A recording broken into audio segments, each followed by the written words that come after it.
Hi, ഒരുമാതിരി ഈ ചാനലിലേക്ക് സ്വാഗതം. പിന്നെ പെരിയ കൂട്ടക്കൊലയുടെ വിധി വന്നല്ലോ. നിങ്ങൾക്ക് എന്താ തോന്നുന്നത്? അത് വിധി അവർ ചെയ്ത കുറ്റത്തിന് അനുസൃതമായ ശിക്ഷ കിട്ടിയിട്ടുണ്ടോ എന്താ നിങ്ങളുടെ അഭിപ്രായം എന്താ? എൻ്റെ അഭിപ്രായത്തിൽ കിട്ടിയിട്ടുണ്ട്. അവർക്ക് അർഹിച്ച ശിക്ഷ കിട്ടിയിട്ടുണ്ട്. കൊലക്ക് ശരിക്ക് തിരിച്ച് ശിക്ഷ പിന്നെ കൊല തന്നെ വിധി കൊടുക്കണം. പക്ഷെ അങ്ങനെ നമ്മുടെ ഇന്ത്യൻ സാഹചര്യത്തിൽ പൊതുവെ അങ്ങനെ ഇല്ല. ചില രാജ്യങ്ങളിലൊക്കെ കൊലക്ക് കൊല അങ്ങനെയാണ് വിധി വരിക. പക്ഷെ നമ്മുടെ ഇന്ത്യൻ സാഹചര്യത്തിൽ അത്ര കടുത്ത വിധി ഉണ്ടാവാറില്ല. അപൂർവങ്ങളിൽ അപൂർവം മാത്രമേ അങ്ങനെ ഈ കൊല്ലാൻ വിധിക്കലുള്ളൂ. അപ്പോൾ ആ സാഹചര്യത്തിൽ പരമാവധി പ്രതികൾക്ക് ശിക്ഷ കിട്ടിയിട്ടുണ്ട്.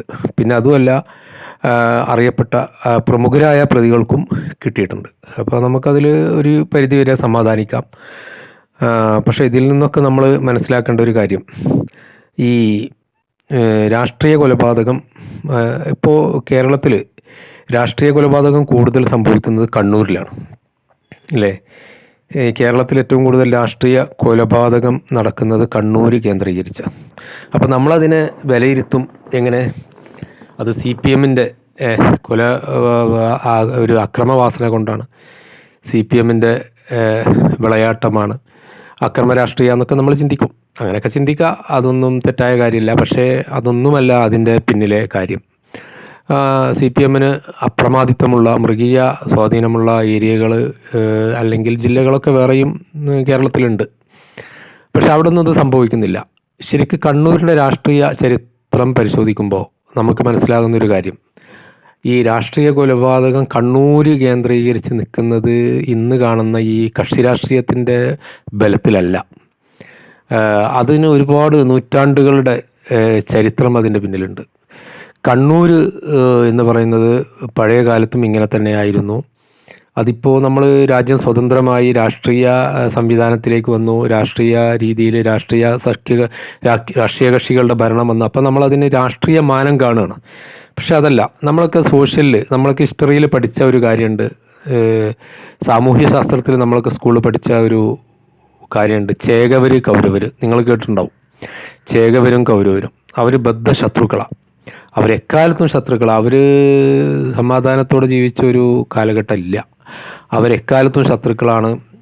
അവർ കൊന്ന് പക വീട്ടുന്ന ആളുകളാണ് ഈ ചേകവരും കൗരവരും. ഈ ചേകവരും കൗരവരും കണ്ണൂർ കേന്ദ്രമായിട്ടാണ് അവരുടെ തട്ടകം.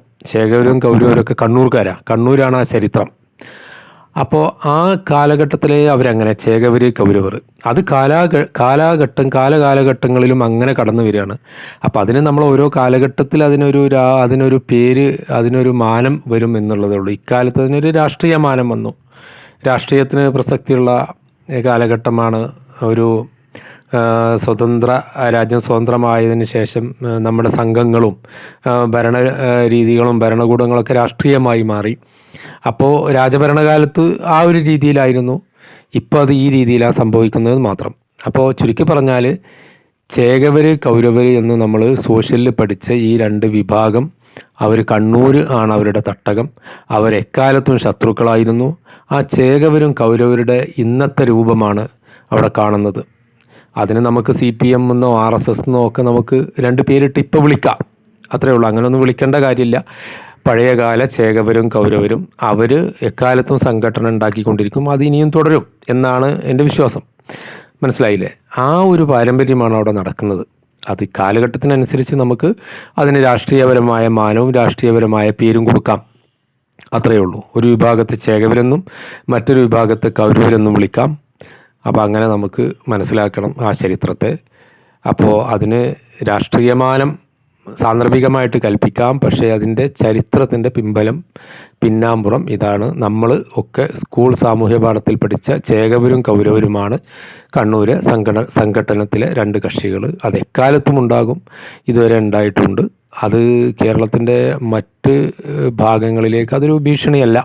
ആ ഏരിയകളിൽ അത് സർവ്വകാലത്തും ഉണ്ടാകും എന്നാണ് എൻ്റെ അഭിപ്രായം. എൻ്റെ ഒരു നിലപാട്, എൻ്റെ ഒരു അറിവ് പറഞ്ഞതേ ഉള്ളൂ. Okay, thank you.